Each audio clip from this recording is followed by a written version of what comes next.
యెషయా గ్రంథం 35వ అధ్యాయం. అరణ్యమును ఎండిన భూమియు సంతోషించును, అడవి ఉల్లసించి కస్తూరి పుష్పం వలె పూయును.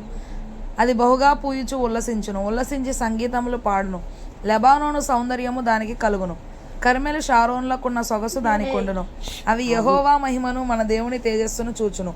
సడలిన చేతులను బలపరచుడి, తొట్రిల్లు మోకాళ్లను దృఢపరచుడి. తత్తరిల్లు హృదయములతో ఇట్లనుడి, భయపడక ధైర్యముగా ఉండుడి. ప్రతిదండన చేయుటకై మీ దేవుడు వచ్చుచున్నాడు. ప్రతిదండనను దేవుడు చేయదగిన ప్రతికారమును ఆయన చేయును. ఆయన వచ్చి తానే మిమ్మల్ని రక్షించును. గుడ్డివారి కన్నులు తెరవబడను, చెవిటివారి చెవులు విప్పబడును.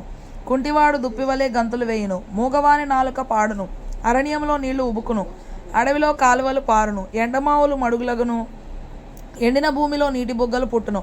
నక్కలు పండుకొనిన వాటి ఉనికి పట్టులో జమ్మును, తుంగగడ్డియు, మేతయు పుట్టును.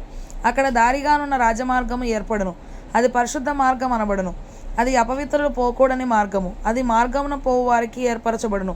మూడులైనను దానిలో నడుచుచు త్రోవను తప్పక యుందురు. అక్కడ సింహం ఉండదు, క్రూర జంతువులు దాని ఎక్కవు, అవి అక్కడ కనబడవు.